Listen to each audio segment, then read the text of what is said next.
Здравейте, мили приятели! Добре дошли на всички гости, на всички абонати и на всички, които харесват видеята, които правя за вас.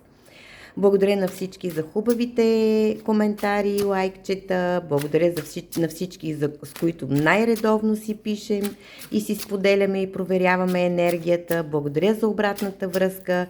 Действа ми много тонизиращо и много мотивиращо. Днес, след един разговор, някакси ми дойде вдъхновението да направим едно видео, което е малко по-различно от стандартните, които правя. Опитвам се и аз да си излезна от зоната на комфорт. Там, където съм силна, ще направим сега малко по-различно видео. Да видим какво хубаво, прекрасно нещо идва към вас.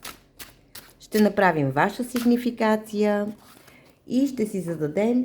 Имам тук още колоди Таро, които евентуално може да ми помогнат да разясним някои неща и ситуации. Ако не е необходимо, този път няма да ги ползвам. Започваме с наредбата. Хайде да видим кои сте вие. Тези, които гледате в момента това видео. Хайде да видим. Малко ще преместим тук, за да има местенце повече за картите. Така. Хайде да видим кои сте вие. Да направим като сигнификация. Дали ще се припознаете? Вие сте хора, които в момента много работят, които са се отдали на труд, които нещо правят, постоянно нещо правят, действат, може да е в бизнес план, може да е в личен план, но хора, които определено се трудят, и хора, които може би учат нещо. Обучават се, един вид като, това е картата на черака, човек, който се обучава в нещо ново, нещо различно. Още. Тук има едно недоволство. Усещам във вашата енергия едно недоволство. Вие сте от типа на хората, които са търсачи. Те търсят нещо ново, нещо различно. Винаги искат да се развиват, винаги искат да правят и още нещо, и още нещо. Просто такъв тип енергия сте. Още. Браво! Хора, които... Знаете ли, хора, които...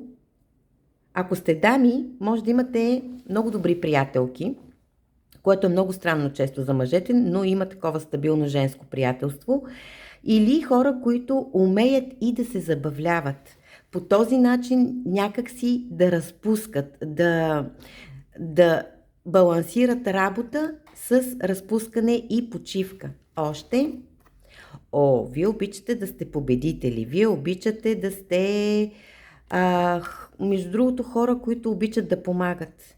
Които едва ли не, независимо дали сте мъже или жени, едва ли не идвате да кажете нещо хубаво, като предвестник на някаква хубава новина, но обичате и да ви виждат, да ви чуват, някак си да усещат това, че вие помагате и да го отчитат все пак хората, не като благодарност, защото това е тук малко картата на високото его, но не като благодарност, а като да чуват, че са полезни. Разбирате ли? Още, кои сте вие? Интересно, конкретна сигнификация към момента не излезна. Рицар на чашите. Хора, които са готови в момента.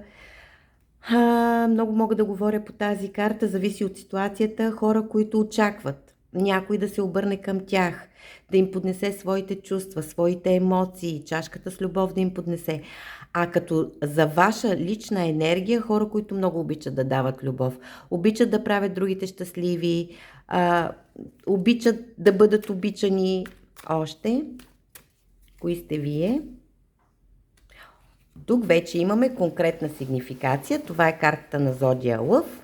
Силата, женската сила, особено за дамите, прекрасна карта. Карта, с която можете да бъдете описани като магнит за мъжете, като много силни характери, като жени, които владеят много силно преобладава повече женската енергия във вас. Независимо мъже ли сте, жени ли сте, мъжете да не се обиждат, защото те повечето, които се интересуват, знаят, че в нас има и мъжка, и женска енергия.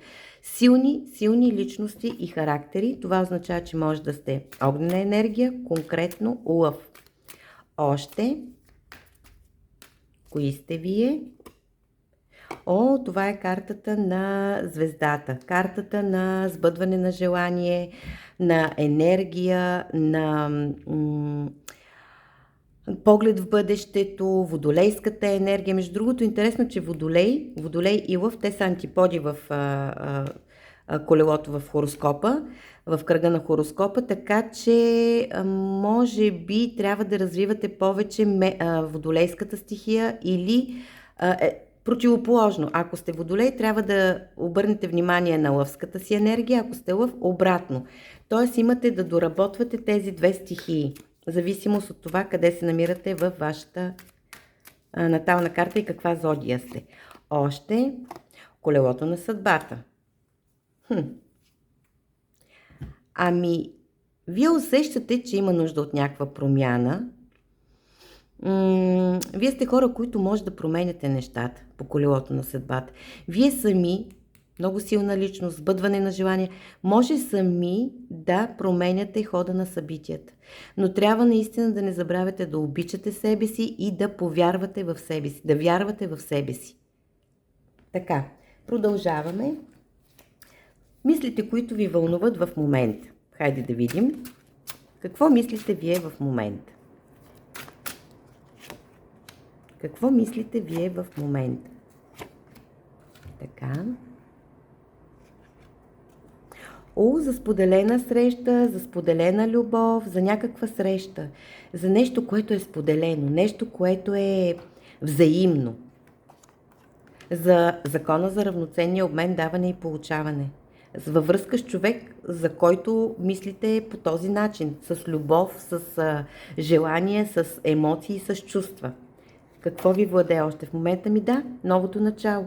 Вие искате ново начало, искате да загърбите всичко старо, което е било и по глупака да гледате само напред. Всичко, което не ви служи вече, браво, виждате ли какви хубави неща идват към вас? Всичко, което не ви служи вече, вие да го оставите в миналото. Прекрасна енергия. Императрицата.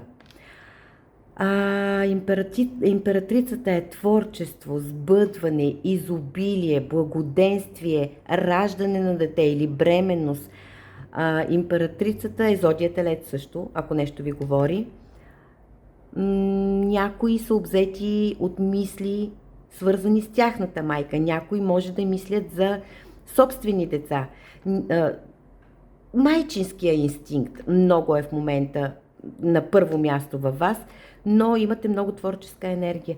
Искате да вложите тази енергия, която усещате в себе си, да я вложите в нещо ново. Да загърбите старите неща и да вложите тази енергия в нещо ново.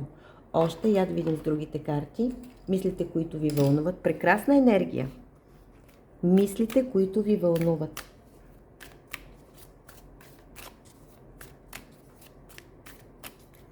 Мислите, които ви вълнуват. Хайде да видим.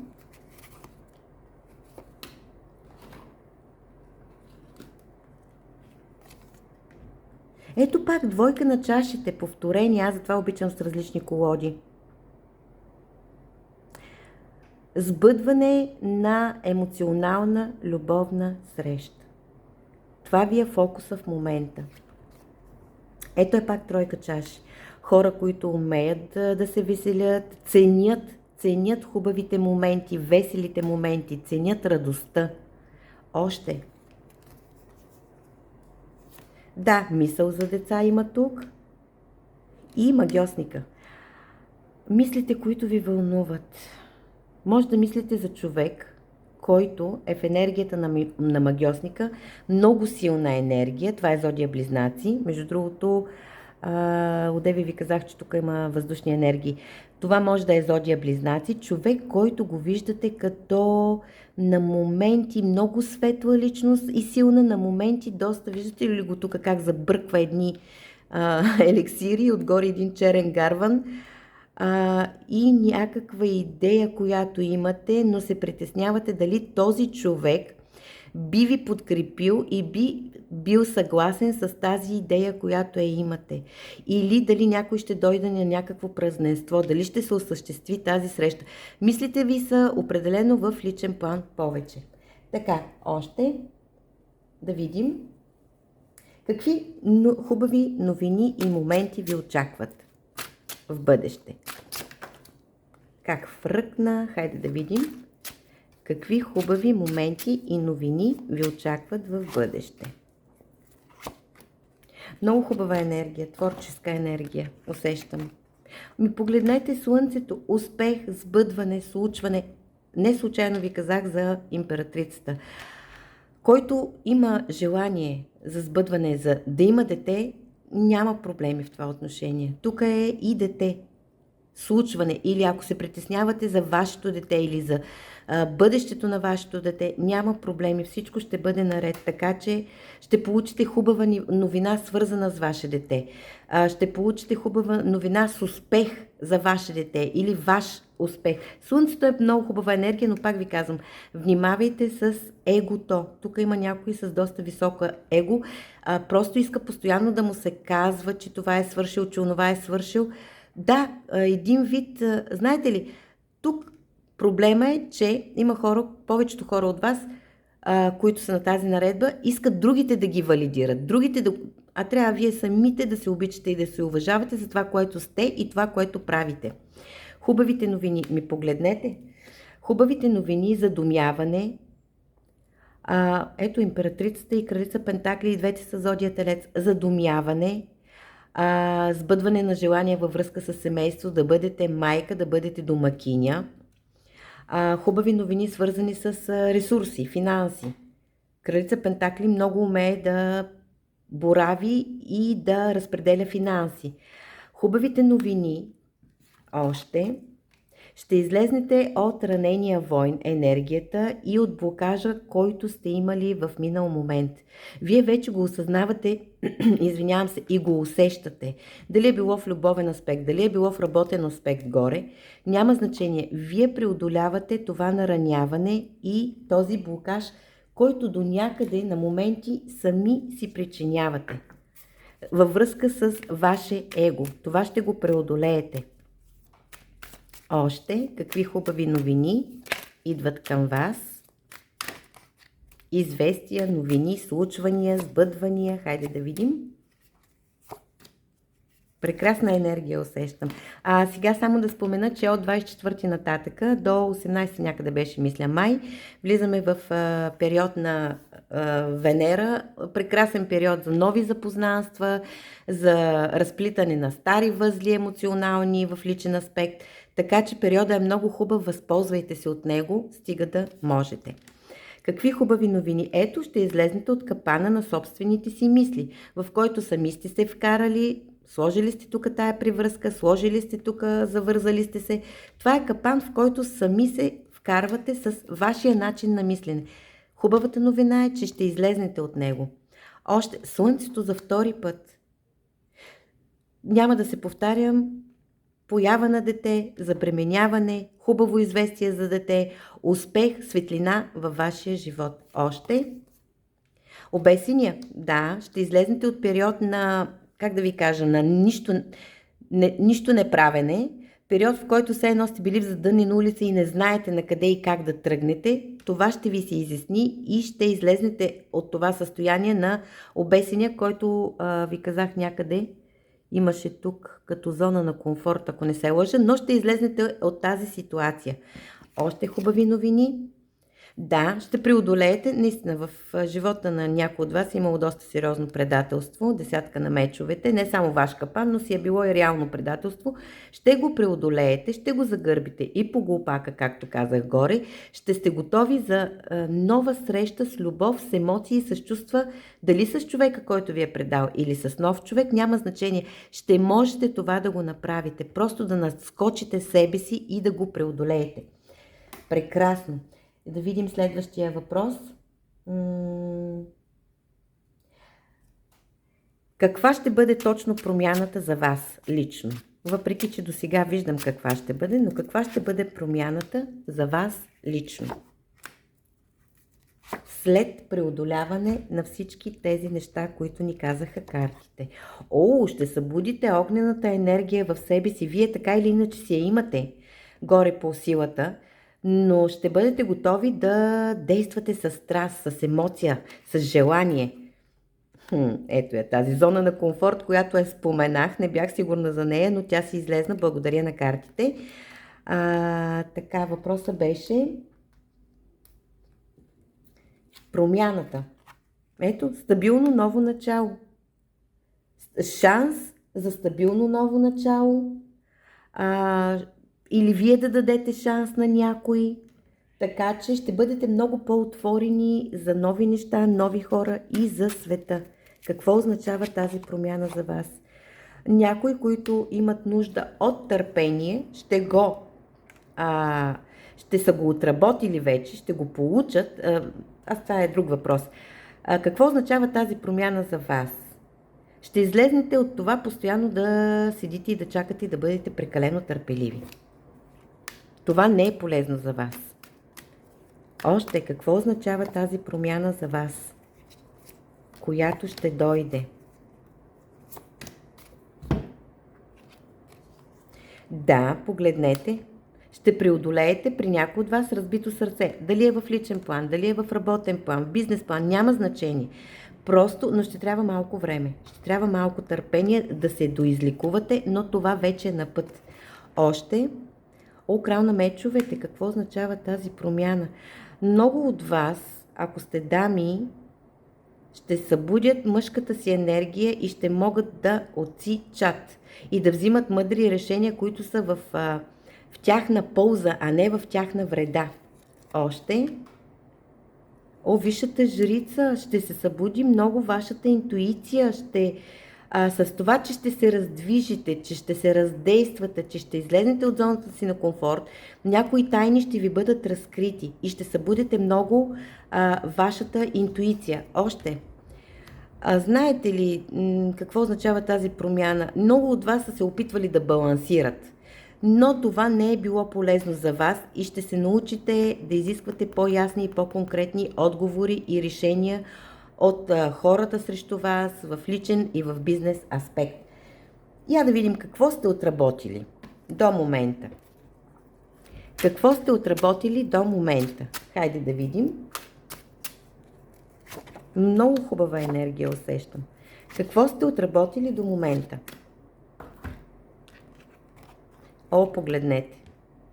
Отработили сте един дявол, някаква зависимост, някаква токсичност, някаква нездравословна ситуация. Прекрасно, пожелавам ви го от сърце.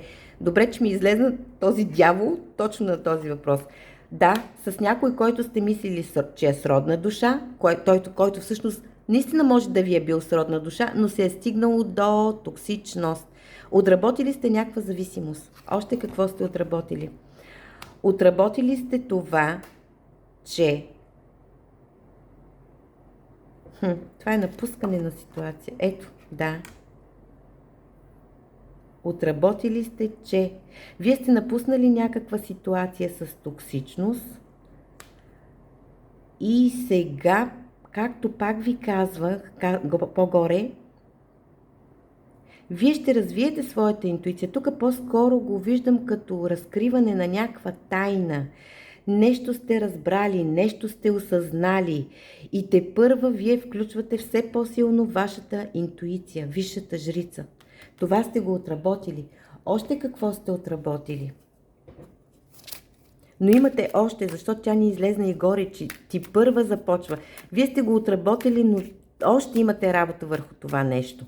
Какво още сте отработили? Какво още сте отработили? Я да видим. Тройка на пентаклите. Отработили сте, че вие по принцип можете да се колаборирате. Това е, отработили сте някакъв договор на душите, който сте имали евентуално с човек или с ситуация, която е трябвало да минете. Това сте го отработили. Този договор сте го изпълнили. Още. Крал на чашите. Отработили сте един крал чаши. За някои от вас тук наистина може да са били в тайна връзка и да са осъзнали, че няма смисъл да стоят повече в тази тайна връзка с този крал чаши, който е типа любовник, и са приключили, са напуснали ситуация. Това сте го отработили. Браво на вас. Още. Седмица, отработили сте, че сте се научили да се заявявате. Да се борите за това, което вие смятате за правилно, за ценно за вас, вашия мироглед. Това сте го отработили. Десятка на чашите. Отработили сте това, че вече желаете връзка или неща в бизнес или работен план да се случат в пълнота, не да взимате нещо частично, разбирате ли? Нещо е така, някакви трошички, нещо половинчато. Отработили сте, че знаете, усещате, вярвате, че вече заслужавате максимума, пълнотата на тази десятка чаши. Браво на вас! И сега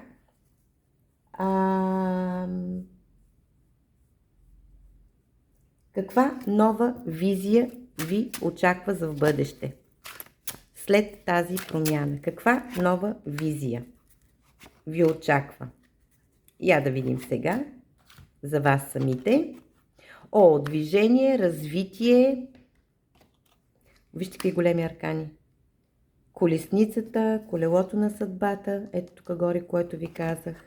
Да, излизане от обесения, действие и тази сила, която имате вие да завъртите колелото на съдбата, което ви споменах по-горе, вие вече го задвижвате. Браво, прекрасно. Ще бъдете дейни. Хората ще ви виждат като човек, който наистина може да им бъде по съдба, да влияе по някакъв начин на събитията. Човек, който до сега е бил някакси по-затворен, по-недействащ, така ще ви виждат хората. Каква е новата визия още? Я да видим за вас. Новата визия за вас.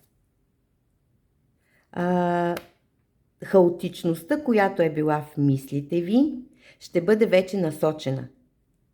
Няма да бъде така от тук, от там, какво, къде, как да направя. Ще бъдете по-целеустремени. Ето тройка на жезлите. Гледате в бъдещето. Това е новата визия за вас. Движение, развитие, излизане от някаква ситуация абсолютно токсична. Планиране за напред в бъдещето. И ето е звездата пак. Ето я пак звездата. Сбъдване на желание, лечение. Вие ще бъдете излекувани. Вие ще бъдете... как да ви кажа, тази енергия на Водолея е много творческа, много поглед в бъдещето. Поглед в бъдещето, излекуване на минали травми и рани, и ситуации, и хора. И самите вие ще можете пак да помагате на други хора, близки хора, на които вие усещате, че имате желание да помогнете. Съвет от картите за вас. Много хубава енергия. Съвет от Таро за вас. Прекрасна, прекрасна енергия.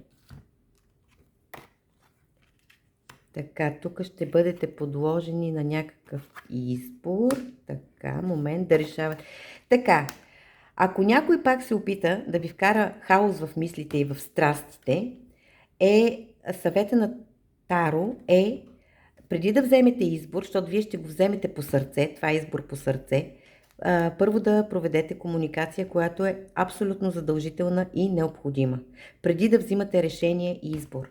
Още съвет от Таро за вас. Защото преди да се задействате, вие изчистили сте нещо, но има още нещо, което трябва да се доуточни.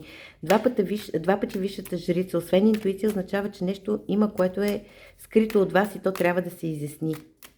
Съвет от Таро за вас.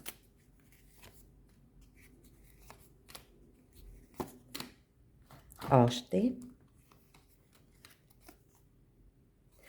Ето го пак. Повторение. Нулевия аркан.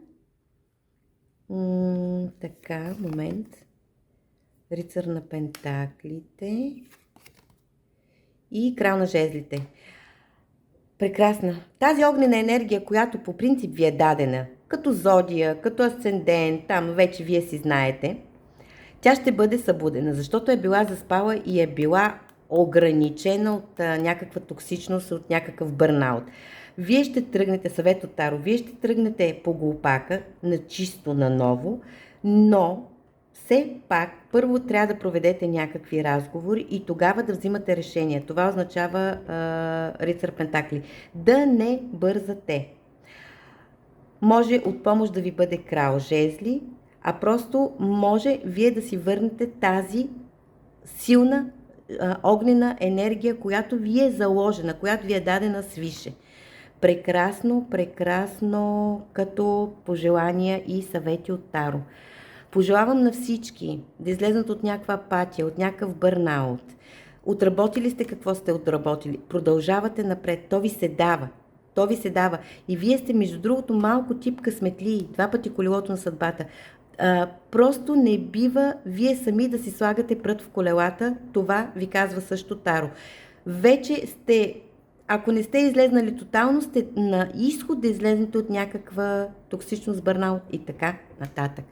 Благодаря на картите, благодаря на висшите сили, пожелавам ви го от сърце.